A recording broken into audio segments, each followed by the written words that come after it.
Benvenuti in questa nostra terza pagina dedicata alla cultura, il nostro Elzeviro, nella quale vi proporremmo dal Teatro delle Voci di Treviso, una delle tre strutture in Europa di questa dimensione. Un'altra si trova a Londra, l'Abbey Road Studio, dove hanno registrato Beatles, Rolling Stones, grandi complessi musicali, e l'altra ancora si trova a Sofia in Bulgaria, dedicata anche alla musica classica, come appunto il Teatro delle Voci di Treviso, con il quale stiamo riprendendo i contatti per riproporvi delle nuove produzioni che speriamo di riuscire a mettere in onda grazie al contributo di tutti. Come ben sapete, queste nostre produzioni appunto sono distribuite in tutta Italia nelle più importanti emittenti di informazione locale, e quelle che amano la cultura sono decisamente le più importanti, e siamo anche molto seguiti, siamo soddisfatti perché stiamo dimostrando che la televisione locale non è solo televendite, è soprattutto informazione al territorio. Siamo i mezzi che gestiscono il rapporto con il territorio, qualcosa che i nostri politici forse hanno sottovalutato, non hanno adeguatamente preso in considerazione, e il nostro garbato messaggio è proprio a loro, perché riteniamo che le nostre realtà, come esattamente la cultura, sono luci che devono rimanere accese. E una delle più belle luci del Sud è sicuramente Telefoggia, ospite in questa puntata del nostro preludio al concerto. Linea alla regia. Da quasi mezzo secolo TV leader del territorio, Telefoggia nasce in via sperimentale nel 1974 e comincia la sua programmazione un anno dopo, nel 1975. Da sempre punto di riferimento per la provincia di Foggia, Telefoggia è visibile sull'LCN 12 in terra di Capitanata, sul 73 nella provincia di Bari e in gran parte del resto della Puglia. L'illuminazione della storica TV raggiunge anche le regioni limitrofe della Basilicata, dell'Abruzzo e del Molise. Da circa 50 anni al servizio della gente, Telefoggia fa dell'informazione, dell'approfondimento e dell'intrattenimento i suoi punti di forza. Nel 2010 la TV si è dotata di una nuova, grande e moderna sede che ospita tutte le attività dell'emittente televisiva, con 2 spaziosi studi dedicati alla produzione e un'ampia sala congressi. Da sempre fucina di talenti, a Telefoggia hanno mosso i primi passi artisti come Gegè Telesforo e più di recente i comici Pio e Amedeo, che con la loro trasmissione Occhio di Bue spiccarono poi il volo verso le reti nazionali. Telefoggia è leader anche per la comunicazione in rete e social. La pagina Facebook dell'emittente conta in media 3 milioni di visitatori mensili. Presente anche su Instagram e YouTube, Telefoggia già da anni ha deciso di investire in quelli che sono i nuovi media per una TV che vuole essere al passo coi tempi e guarda al futuro con sempre più rinnovate ambizioni. E non possiamo che ringraziare Carmine Troisi, che ci ha inviato questo bel servizio su Telefoggia. Telefoggia è una delle molte televisioni che lavorano per il territorio, lavorano per voi. Un cenno di riconoscenza da parte vostra è molto gradito, perché grazie a voi noi esistiamo. Per voi noi esistiamo. E per voi, visto che non si può andare a teatro, visto che non si può andare al concerto, in auditorium, in chiesa, vi proponiamo una serata come foste a teatro, a concerto, di buona musica classica. Vi aspetta tra poco un concerto dedicato sostanzialmente ad Antonio Vivaldi, Di lui il concerto alla rustica in sol maggiore per sola orchestra, dirige il maestro Giorgio Sini, dopodiché l'RV 149 per violoncello e archi, solista Giuseppe Barutti, seguirà poi l'RV 547 per violino e violoncello, violino solista il grande Glauco Bertagnini, accompagnato dall'almeno altrettanto grande Giuseppe Barutti, sempre di Antonio Vivaldi, dalla raccolta Il cimento dell'armonia e delle invenzioni, 4 concerti, quelli dedicati appunto alle 4 stagioni, Glauco Bertagnin al violino solista. E per concludere un ospite d'onore, il nostro amatissimo Paolo Tagliamento, un talento incredibile che avete più volte visto. Da lui, di Johann Sebastian Bach, il divino Bach era legatissimo a Vivaldi, è stato uno dei più grandi sostenitori dell'innovazione di Antonio Vivaldi. Di lui Paolo Tagliamento ci farà ascoltare la sarabanda Giga numero 2 BWV 1004. Johann Sebastian Bach ha patito la stessa sorte di Antonio Vivaldi, relativamente limitata. Antonio Vivaldi ha avuto 180 anni di oblio. Johann Sebastian Bach ne ha avuti, si fa per dire, solo 100. Ebbene, ascoltiamoceli.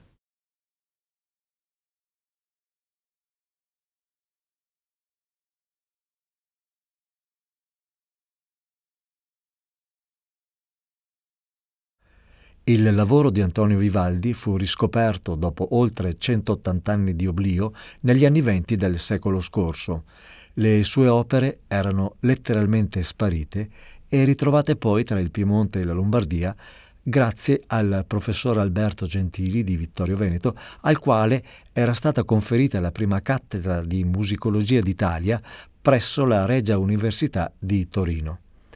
A catalogare ben oltre 1 migliaio di componimenti, alcuni non ancora eseguiti, insigni maestri del calibro di Angelo Efrican, Gianfranco Malipiero e il conte Antonio Fanna, ancora vivente, al quale si deve la catalogazione proprio del concerto alla rustica che andremo ad ascoltare ora e che fa parte del gruppo di concerti che Vivaldi scrisse senza la presenza di un solista per una facile esecuzione da parte delle allieve della sua ben nota Scuola delle Putte, le orfanelle e ragazzine senza famiglia assistite dall'ospedale della Pietà. Un concerto destinato, si dice, all'esecuzione in chiesa.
Tra i più di 450 concerti destinati a qualsiasi strumento, violino, violoncello solo per citarne un paio tra gli archi, fiati in uso ai tempi di qualsiasi genere, senza dimenticare il clavicembalo e l'organo, nel concerto in si bemolle maggiore Vivaldi mette l'accento sulle performanti potenzialità di violino e violoncello, quest'ultimo, tra l'altro, considerato ancora oggi lo strumento più vicino alla voce umana.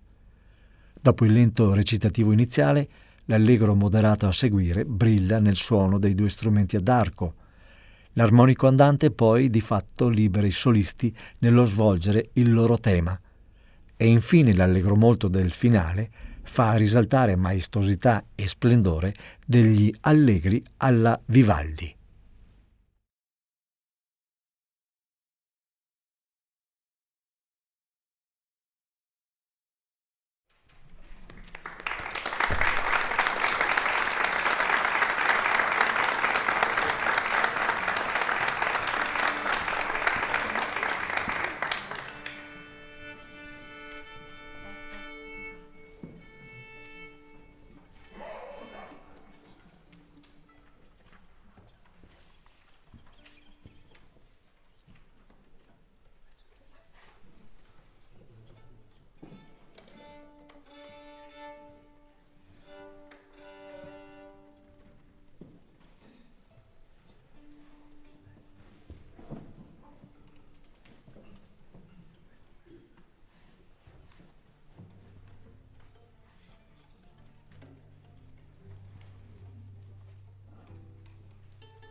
Il concerto per violoncello in La minore RV 419, che andremo ad ascoltare, è forse la più eloquente conferma di come Antonio Vivaldi abbia rivoluzionato la scrittura della musica, intraprendendo nuove metodiche per avere come risultato sonorità straordinarie.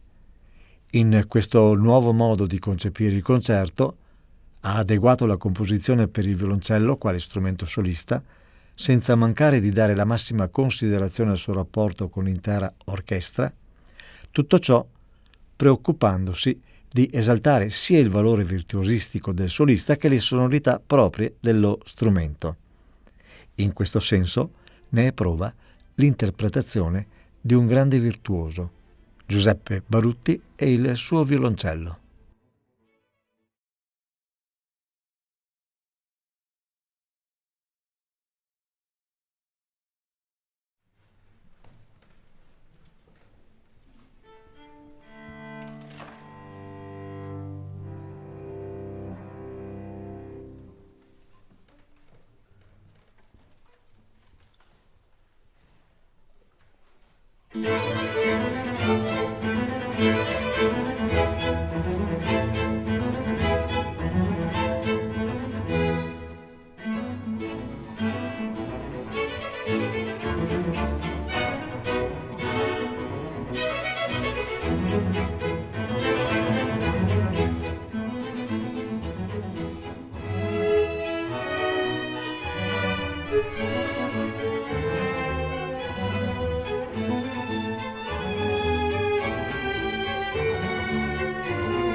L'opera ottava, Il cimento dell'armonia e dell'invenzione, comprende 12 straordinari concerti che hanno reso ad Antonio Vivaldi una grande popolarità. In particolare i primi 4, dedicati alle 4 stagioni, hanno entusiasmato il grande pubblico del tempo e tutto ciò ancora oggi. In questa raccolta Antonio Vivaldi rivoluziona la struttura formale e ritmica del concerto con invenzioni tecniche, novità stilistiche che influenzano grandi compositori, tra i quali anche il divino Bach. Le 4 stagioni rappresentano forse il più importante caposaldo del concerto descrittivo per l'immensa maestria, l'innovativa tecnica di concertazione degli archi e del violino solo, e l'inesauribile espressività di ogni brano.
Il prete rosso, così veniva chiamato Antonio Vivaldi, ancora in vita era famosissimo in Europa, soprattutto in Francia, nei Paesi Bassi, Inghilterra e Germania.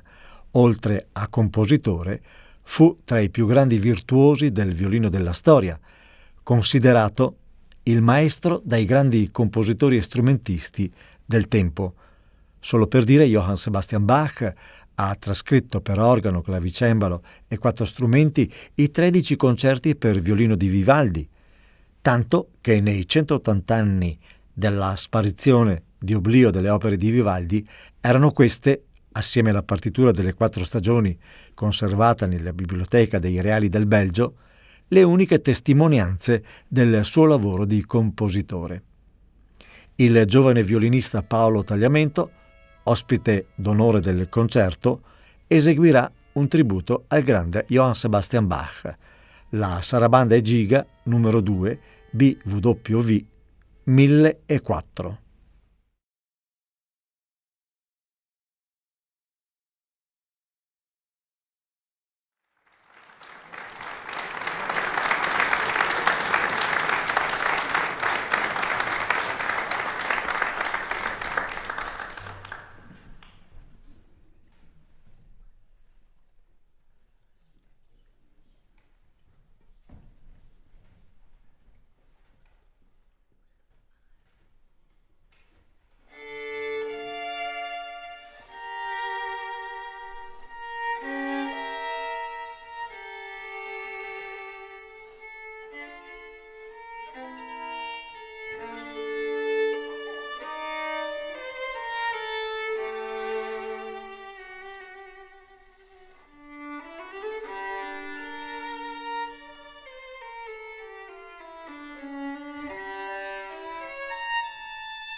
Credo sia stata una gran bella serata di grande musica. Siamo lietissimi di avervi dato modo di passare un'oretta e mezza, un'ora e mezza amena. Purtroppo non si può uscire, purtroppo non si può andare da nessuna parte, almeno godiamoci la musica classica. Questo è il senso del nostro lavoro, darvi un servizio.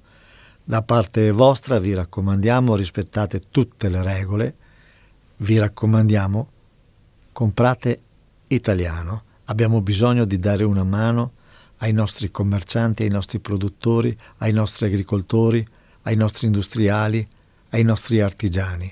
Non dimentichiamoci, rispettiamo le regole e dimostriamo quello che siamo. Numeri 1. Grazie ancora per l'ascolto, sostenete le vostre radio, le vostre televisioni locali, sono il rapporto con il territorio, è gente serissima che lavora per darvi ottima informazione e per tenervi informati sul territorio.